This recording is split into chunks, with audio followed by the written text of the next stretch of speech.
ఇప్పుడు ఏంటంటే సోషలిస్ట్ ఎకానమీలో అందరికీ అందుబాటు చేయలేకపోతున్నాం, అలానే క్యాపిటలిస్టిక్ ఎకానమీలో కూడా అన్నిటికీ అందుబాటులో చేయలేకపోతున్నాం.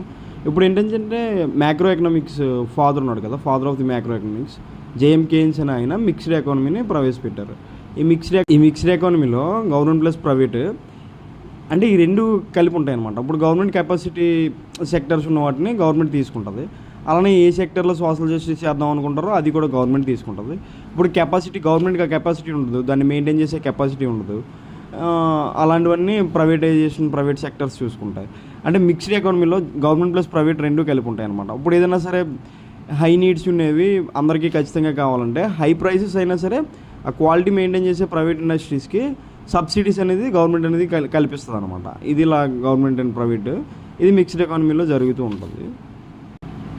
ఇప్పుడు ఏంటంటే features ownership of means of production, అది క్యాపిటలిజంలో అంటే ప్రైవేట్ ఓనర్షిప్, సోషలిజంలో అంటే పబ్లిక్ ఓనర్షిప్, అదే మిక్స్డ్లో అంటే ప్రైవేట్ అండ్ పబ్లిక్ ఓనర్షిప్ కింద ఉంటుంది. ఎకనామిక్ మోటివ్ ఏంటంటే మెయిన్లీ క్యాపిటలిజంలో ప్రాఫిట్, ఇదేంటంటే సోషల్ వెల్ఫేర్ నీడ్లు అనమాట. మనకందరికీ అందుబాటులో తెచ్చడం అనేది సోషలిజం మెయిన్ అనమాట ఇక్కడ ఎకనామిక్స్లో.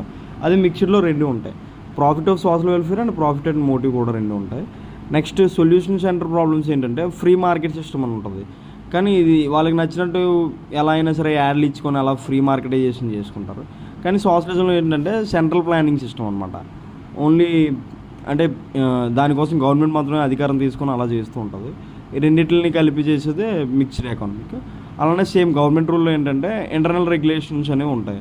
ఇది గవర్నమెంట్ రూల్ ఇందులో ఏంటంటే క్యాపిటలిస్టిక్ ఎకానమీలో ఇంటర్నల్ రెగ్యులేషన్ అంటే ట్యాక్సెషన్, కొన్ని సబ్సిడీస్ ఇవన్నీ మెయింటైన్ చేస్తుంటాయి. అదే సోషలిజంలో ఏంటంటే కంప్లీట్ ఇన్వాల్వ్మెంట్ ఉంటుంది గవర్నమెంట్దే. అది మిక్స్డ్లో చూసుకుంటే ఓన్లీ లిమిటెడ్ రోల్స్ మాత్రమే ఉంటాయి రెండింటికి. ఇన్కమ్ డిస్ట్రిబ్యూషన్ వచ్చేసి అన్ఈక్వల్గా ఉంటుంది, అంటే ఇప్పుడు నార్మల్గా మేనేజర్కి ఒక శాలరీ, అసిస్టెంట్ మేనేజర్కి ఒక శాలరీ అలా ఉంటాయి. ఈ సోషలిజంలో ఏంటంటే సోషలిజంలో ఏంటంటే సేమ్ డిస్ట్రిబ్యూషన్ అనేది జరుగుతుంటుంది ఈక్వల్గా, లెస్ అన్ఈక్వల్ మిక్స్డ్ ఎకానమీలో. అలానే నేచర్ ఆఫ్ ది ఎంటర్ప్రైజ్ ఏంటంటే ప్రైవేట్ ఎంటర్ప్రైజ్ ఉంటుంది, గవర్నమెంట్ ఎంటర్ప్రైజ్ ఉంటుంది, ఇందులో రెండు ఉంటాయి.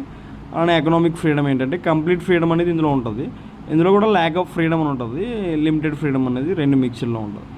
మేజర్ ప్రాబ్లమ్స్ ఏంటంటే ఇన్ఈక్వాలిటీ, అంటే అందరూ దీన్ని కొనుగోలు చేయలేరు, ఆ పరిస్థితిని క్యాపిటలిస్టిక్లో చూసాం. అదే సోషలిజం అంటే ఇన్ఎఫిషియన్సీ, అంటే ఎక్కువ అది ప్రొడక్ట్ తీసుకురాలేదు, క్వాలిటీ మెయింటైన్ చేయలేదు, అలా ఇది inefficiency.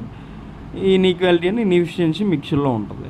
1948లో Jawaharlal Nehru economics register అనేది మిక్స్డ్ ఎకానమీ అనేది చెప్పారు, కానీ అది ఎప్పుడంటే పార్టీస్లో వచ్చి 1991లో ప్యూర్ మిక్స్డ్ ఎకానమీ ఇండియా కింద అనేది తీసుకున్నారు అనమాట. అప్పటి నుంచి ఇది ప్రాక్టీస్ చేయడం మొదలుపెట్టారు. 1948లో చెప్తే